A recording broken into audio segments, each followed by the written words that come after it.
Hello everyone, हमारा next chapter है कोशिका। डायरेक्ट क्वेश्चन आंसर करेंगे। जो भी पैराग्राफ में दिया हुआ है वो हमें एक्सप्लेनेशन में, क्वेश्चन आंसर के एक्सप्लेनेशन में मिल जाता है, कोई टेंशन की बात नहीं है। ठीक है, पहला क्वेश्चन है, नाभिक के अलावा कोशिका के किस कोशिकांग में डीएनए होता है? किस में होता है? माइटोकॉन्ड्रिया में। नाभिक के अलावा कोशिका के किस कोशिकांग में डीएनए होता है? माइटोकॉन्ड्रिया। इसका एक्सप्लेनेशन देखते हैं। नाभिक के अलावा कोशिका के माइटोकॉन्ड्रिया तथा हरित लवक नामक कोशिकांग में डीएनए होता है। तो किस में होता है? क्लोरोप्लास्ट में और माइटोकॉन्ड्रिया में, जो कि एक आनुवांशिक पदार्थ होता है तथा जीवों के लक्षणों के संकेत सूचनाओं को जनपत्री की भांति जनकों में संतानों में ले जाते हैं। डीएनए की खोज किसने की थी? फ्रेडरिक मिशर ने की थी 1869 में, और डीएनए का double helix model James Watson और फ्रांसिस क्रिक ने दिया था। सेकंड है, सौर ऊर्जा एटीपी में बदलती है तो क्लोरोप्लास्ट में। क्लोरोप्लास्ट में क्या होता है? जो सौर ऊर्जा होती है वो एटीपी में बदल जाती है। क्लोरोप्लास्ट क्या है? एक पादप कोशिकांग है जिसमें पर्णहरित या क्लोरोफिल नामक एक प्रोटीन युक्त जटिल रासायनिक यौगिक पाया जाता है। कुल मिला के क्लोरोप्लास्ट में क्या पाया जाता है? पर्णहरित पाया जाता है या फिर क्लोरोफिल। और ये क्या करता है? हरा रंग देता है पत्तों को। क्वेश्चन नंबर 3 पूछा है, सही क्या है? ये थोड़ा सा हिंदी थोड़ी टफ हो गई है। प्रायस लघुतम स्वजीवी कोशिकाएं हैं। माइक्रोप्लाज्म की कोशिका भित्ति एनीमो शर्करा की बनी होती है। ये तो फैक्ट है, सेकंड वाला भी। ठीक है, और सी वाला है, विषाणु सम एकल तंतु आरएनए अणु से बने होते हैं। और चौथा है, रिकेट्स में कोशिका भित्ति नहीं होती है। तो ये देख लीजिए, इसमें थर्ड वाला सही है। विषाणु सम एकल तंतु आरएनए अणु से बने होते हैं। पादप वायरस अविकल्पी परजीवी होते हैं जो कि सिर्फ पोषी कोशिका के अंदर ही वृद्धि एवं प्रजनन करते हैं। इसमें केवल एक प्रकार का न्यूक्लिक अम्ल आरएनए या फिर डीएनए पाया जाता है जो कि द्विविलयक यानी कि डबल स्ट्रैंडेड या फिर सिंगल स्ट्रैंडेड होता है। न्यूक्लिक अम्ल एक प्रोटीन आवरण द्वारा घिरा होता है। ठीक है, इसका सी ऑप्शन सही हो जाएगा। विषाणु सम एकल तंतु आरएनए अणु से बना होता है।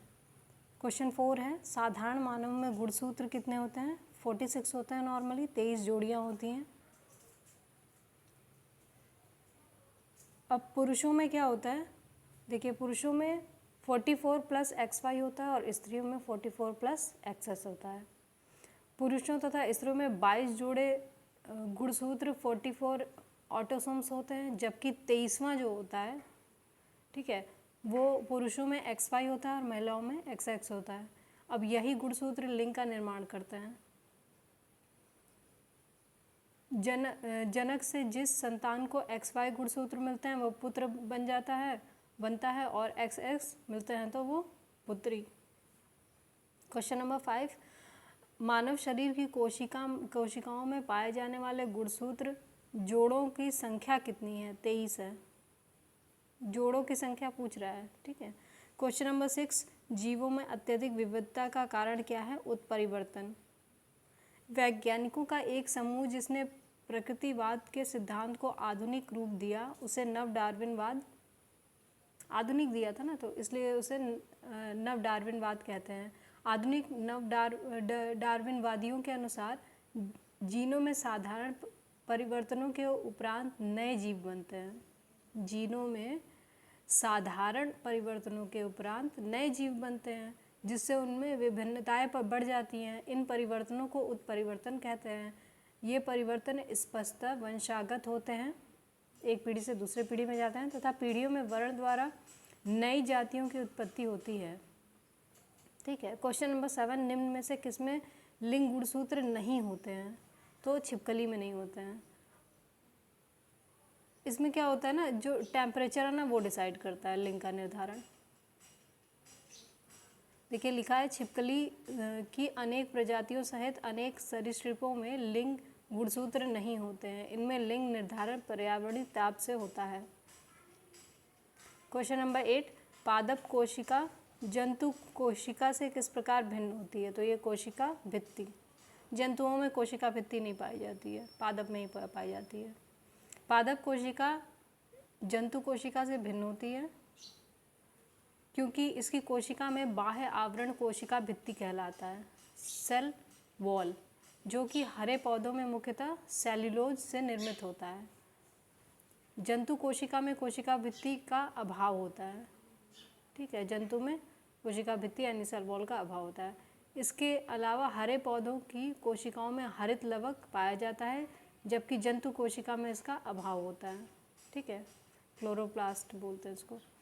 क्वेश्चन नंबर 9, जंतु कोशिका में निम्न में क्या अनुपस्थित होता है? सेल्यूलोज की कोशिका भित्ति। ठीक है। क्वेश्चन नंबर 10, जैव कोशिका का कौन सा भाग पावर हाउस कहलाता है? पावर हाउस किसको कहते हैं? माइटोकॉन्ड्रिया को कहते हैं। माइटोकॉन्ड्रिया जीवाणु एवं नील हरित शैवाल को छोड़कर से सभी सजीव पादप एवं जंतु कोशिकाओं में पाए जाते हैं। जीवाणु और नील हरित शैवाल को छोड़कर लगभग सभी सजीव पादप और जंतु कोशिकाओं में पाए जाते हैं। श्वसन की क्रिया प्रत्येक जीवित कोशिका के कोशिका द्रव एवं माइटोकॉन्ड्रिया में संपन्न होती है। श्वसन संबंधित प्रारंभिक क्रियाएं कोशिका द्रव्य में होती हैं तथा शेष क्रियाएं माइटोकॉन्ड्रिया में होती हैं, श्वसन वाली जो क्रियाएं होती हैं। ठीक है, चूँकि क्रिया के अंतिम चरण में ही अधिकांश ऊर्जा उत्पन्न होती है, इसलिए माइटोकॉन्ड्रिया को कोशिका का श्वसनांग या पावर हाउस कहते हैं। क्वेश्चन नंबर 11, निम्न में से किस कोशिकांग को कोशिका का पावर हाउस कहते हैं? हमने अभी देखा, रिपीटेड क्वेश्चन है। कोशिका का शक्ति स्रोत, रिपीटेड क्वेश्चन। ठीक है। क्वेश्चन नंबर 13, प्लाज्मा झिल्ली बनी होती है, ये प्रोटीन से बनी होती है और लिपिड से बनी होती है, प्रोटीन और लिपिड। कोशिका झिल्ली या प्लाज्मा झिल्ली एक अर्धपारगम सजीव झिल्ली है जो प्रत्येक सजीव कोशिका के जीवद्रव को घेर कर रखती है। रॉबर्टसन द्वारा प्रस्तुत अवधारणा के अनुसार कोशिका झिल्ली की बाहरी एवं भीतरी परतें प्रोटीन द्वारा तथा मध्य वाली जो परत होती है वो लिपिड, परत का निर्माण लिपिड द्वारा होता है। वर्तमान में कोशिका झिल्ली की संरचना से संबंधित सिंगर एवं निकोलसन द्वारा प्रस्तुत अवधारणा सर्वमान्य है। इसके अनुसार कोशिका झिल्ली में फास्फोलिपिड की 2 परतें होती हैं जिसके बीच बीच में कुछ प्रोटीन होती है। ठीक है। नेक्स्ट क्वेश्चन है, प्रोटीन संश्लेषण यानी प्रोटीन सिंथेसिस में निम्न कोशिकांग यानी सेल और क्या लिखा है,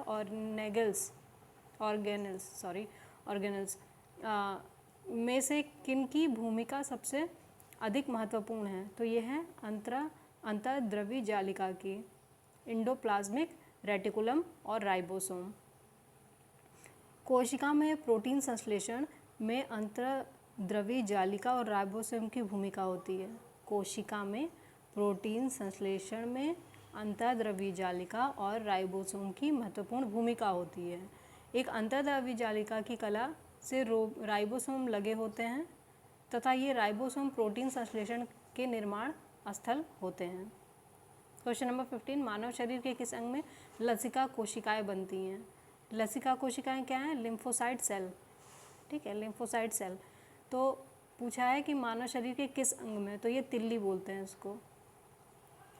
देखो, लसिका कोशिकाएं क्या हैं? एक प्रकार की श्वेत रक्त कणिकाएं हैं, WBC। ठीक है, WBC हैं, जिनका निर्माण लसिका ग्रंथियों, तिल्ली, थाइमस ग्रंथि तथा अस्थि मज्जा द्वारा किया जाता है। कौन कौन करता है? तिल्ली, लसिका ग्रंथि, थाइमस और अस्थि मज्जा द्वारा किया जाता है। बी लिम्फोसाइट तथा टी लिम्फोसाइट लसिका कोशिकाओं के 2 प्रमुख प्रकार हैं। क्वेश्चन नंबर 16, स्तंभ कोशिका अनुसंधान के क्षेत्र में नवीनतम विकास के संदर्भ में निम्नलिखित कथनों पर विचार कीजिए। इसमें पूछा है कि सही क्या है। ठीक है, बीजपुटी अवस्था में मानव बीजपुटी अवस्था पर भ्रूण मानव स्तंभ कोशिकाओं का एकमात्र स्रोत है। ठीक है, दूसरा देखते हैं, स्तंभ कोशिकाएं बीजपुटियों को नष्ट किए बिना प्राप्त की जा सकती हैं, ये भी गलत है। स्तंभ कोशिकाएं वस्तुतः अनंत काल तक स्वयं ही पात्रे संजीवित हो सकती हैं। और चौथा है, भारतीय अनुसंधान केंद्रों ने कुछ कोशिका रेखाओं का भी सृजन किया जिन्हें कई प्रकार के ऊतकों में विकसित किया जा सकता है। इसका ऑप्शन सही है 3 और 4। ठीक है, इसका एक्सप्लेनेशन पढ़ते हैं। स्तनधारियों में मोटे तौर पर 2 प्रकार की स्तनधारियों में 2 प्रकार की स्तंभ कोशिकाएं पाई जाती हैं। पहला है भ्रूणीय स्तंभ कोशिकाएं और दूसरा है वयस्क स्तंभ कोशिकाएं। भ्रूणीय स्तंभ कोशिकाएं बीजपुटी अवस्था में उत्पन्न होती हैं, जबकि वयस्क जो होती हैं कोशिकाएं विभिन्न ऊतकों में पाई जाती हैं। वर्तमान में ऐसा कोई स्रोत नहीं है जिससे कि भ्रूण या बीजपुटियों को नष्ट किए बिना कई मानव भ्रूणीय स्तंभ कोशिकाएं प्राप्त की जा सकें। स्तंभ कोशिकाएं वस्तुतः अनंत काल तक स्वयं ही पात्रे सजीव हो सकती हैं। इसके अतिरिक्त भारतीय अनुसंधान केंद्रों ने कुछ कोशिका रेखाओं का भी सृजन किया है जिन्हें कई प्रकार के ऊतकों में विकसित किया जा सकता है। ये क्वेश्चन मुझे बहुत ज़्यादा समझ में नहीं आया क्योंकि इसमें बहुत ज़्यादा या तो हिंदी यूज़ किया या पता नहीं क्या है, मुझे बहुत ज़्यादा नहीं समझ में आया। ठीक है, अगला देखते हैं। निम्नलिखित में से कौन सा कथन प्राणियों में स्तंभ कोशिकाओं के प्रत्यारोपण के संदर्भ में असत्य है? प्रत्यारोपण की बात हो रही है, ठीक है, और गलत पूछा है। ये प्राणियों में जीवन भर स्वयं गुणन करती हैं, तो ये ठीक बात है। ये अंगों के क्षतिग्रस्त ऊतकों की मरम्मत करती हैं, ठीक है। ये एक या अधिक प्रकार की विशिष्ट कोशिकाओं को बनाने की क्षमता रखती हैं, ठीक बात है। और चौथा है, ये केवल भ्रूणों में पाई जाती हैं, ऐसा नहीं है। स्तंभ कोशिका यानी स्टेम सेल्स एक विभाजनशील कोशिका होती है, ठीक, जिसमें स्वतः विभाजन की प्रक्रिया होती है। यह विभाजित होकर विशिष्ट कोशिकाओं का निर्माण करती हैं। ऐसा है कि कोई चीज़ है, समझ लो कोई सेल है या कोई चीज़ है, वो खुद टूटा, ठीक है, और फिर वो कुछ और विशिष्ट कोशिकाओं का निर्माण कर रही हैं तथा ये अंगों के क्षतिग्रस्त ऊतकों की मरम्मत कर देती हैं, ठीक है। स्तंभ कोशिकाएं शरीर के कई अंगों एवं ऊतकों में पाई जाती हैं। आपने देखा होगा, जैसे स्किन है, कहीं बर्न हो गया तो वो धीरे धीरे ठीक हो जाता है, कहीं जल कट गया, ठीक है, कट गया, कहीं आराम सर्वर फूट जाता है, लोगों को चोट लग जाती है, कितनी भयानक भयानक चोटें लगती हैं, वो धीरे धीरे ठीक हो जाती हैं, तो उसी की बात कर रहा है ये। क्वेश्चन नंबर 18, प्रक्रमित कोशिका मृत्यु यानी प्रोग्राम सेल डेथ के कोशिकीय और आणविक नियंत्रण यानी सेलुलर और मॉड्यूलर कंट्रोल को क्या कहते हैं? क्या बोलते हैं? एपोप्टोसिस, ठीक है, इसको याद करना पड़ेगा, ठीक है। प्रोग्राम सेल डेथ में सेलुलर और मॉड्यूलर कंट्रोल को एपोप्टोसिस कहते हैं। यह भ्रूणीय विकास तथा अंगों के इन्वोल्यूशन के समय होता है। ये याद करने वाली चीज़ है, ये समझ लीजिए कि एक तरह की परिभाषा है, ठीक है। इसका ऑप्शन ए सही हो जाएगा। क्वेश्चन नंबर 19, हमारे तंत्र में अधिकतम एटीपी अणुओं को उत्पन्न करने वाला पद है, कौन सा है? क्रेब्स चक्र। इसका एक्सप्लेनेशन पढ़ते हैं। श्वसन तंत्र रेस्पिरेटरी सिस्टम में अधिकतम एटीपी अणुओं को उत्पन्न करने वाला पद क्रेब्स चक्र है। यह चक्र कोशिका के माइटोकॉन्ड्रिया में संपन्न होता है। इस चक्र की खोज हैंस क्रेब्स ने 1937 में की थी। तो क्या होता है? श्वसन तंत्र में यानी रेस्पिरेटरी सिस्टम में अधिकतम एटीपी अणुओं को उत्पन्न करने वाला पद कौन सा होता है? वो क्रेब्स चक्र कहलाता है। एक साइकिल है, ठीक है, जिसमें अधिकतम एटीपी अणु उत्पन्न होते हैं, ठीक है। Next chapter next video. Thank you.